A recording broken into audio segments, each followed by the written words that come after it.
महिला विभागाच्या सुनीता वैती, आमच्या ह्या विभागाच्या स्थानिक नगरसेविका आशाताई मराठे, आमचे आरपीआयचे नेते रवी गायकवाड आणि सर्व आमचे व्यापारी मंडळाचे लक्ष्मण कोठारी साहेब आणि सर्व त्यांच्याबरोबर आलेले सर्व आमचे मित्र परिवार सर्व आणि जमलेल्या सर्व मोठ्या प्रमाणात आलेल्या महिला मंडळ आणि जमलेल्या माझ्या बंधू भगिनींनो, खरं म्हणजे लाईट गेलेली, त्या लाईटनी खूप मोठा आपला घोटाळा केला होता, परंतु साहेबांच्या पुण्याने आशीर्वादाने लाईट आली. महाराजांना हार घालतानाच लाईट आली.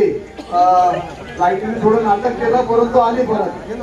आज या कार्यालयाचं उद्घाटन आपण चेंबूरच्या सर्व गोरगरीब आणि सर्व नागरिकांसाठी उपयोग करणार आहे, कारण का एकदम मध्यवर्ती कार्यालय आहे. चेंबूर स्टेशन आहे आणि स्टेशनच्या निमित्ताने तिथे लोक येतात आणि म्हणून आपलं कामही आपला करतील. आणि हा 11 ते रात्री 11 वाजेपर्यंत 12 तास हा कार्यालय उघडं राहील आणि लोकांची सर्वांची जी कामं आहेत ती कामं होतील. मी सामंत साहेब आता इथे आलेले आहेत, आमचे मंत्री महोदय आणि त्यांना एवढंच सांगतो की या चेंबूरमध्ये मोठ्या प्रमाणात झोपडपट्टी आहे आणि झोपडपट्टी बिल्डर आलेत म्हणून बिल्डर ते डेव्हलप करत नाहीयेत. ह्यासाठी आपल्याला पुढाकार घेऊन त्यांच्यासाठी काहीतरी काम करावं लागेल. 10-10, 15-15, 20-20 वर्ष रखडलेल्या मोठ्या झोपडपट्ट्या आहेत. आज चेंबूर हा एक मध्य भाग झालेला आहे.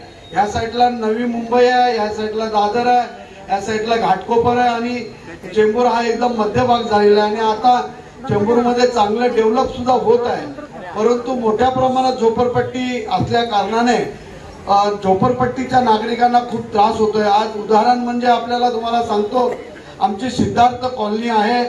सिद्धार्थ कॉलनी 2007 ला बिल्डर आला आणि बिल्डरने सांगितलं की तुम्ही लाईट बिल भरू नका. तेव्हापासून सिद्धार्थ कॉलनीमध्ये सर्व लोकांनी लाईट बिल भरायचं बंद केलं आणि ना डेव्हलपरनी लाईट बिल भरलं ना नागरिकांनी भरलं आणि त्याचं बिल आलं 150 करोड रुपये. 150 करोड रुपये त्याचं बिल आलंय. आणि आता गोरगरीब जनता आहे. खरं म्हणजे बाबासाहेब आंबेडकरांनी ती झोपडपट्टी 75 वर्षापूर्वी बसवलेली आहे. 75 वर्षापूर्वी बाबासाहेबांनी ती झोपडपट्टी बसवलेली आहे आणि त्या झोपडपट्टीची एवढी हालत आता खराब आहे. त्या दिवशी शिंदे साहेब येऊन गेले, एका घरामध्ये आग लागल्याने 7 माणसं एकाच घरातली मरण पावली. तर अशी परिस्थिती आज चेंबूरची आहे.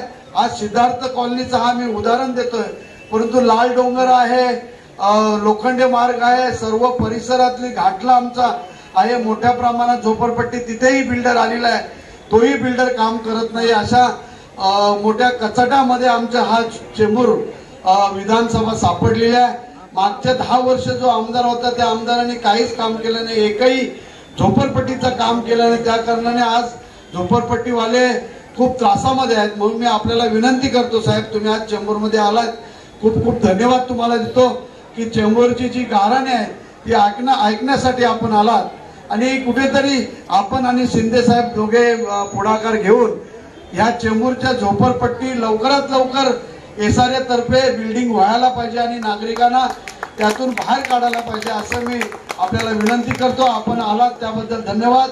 जय हिंद, जय महाराष्ट्र.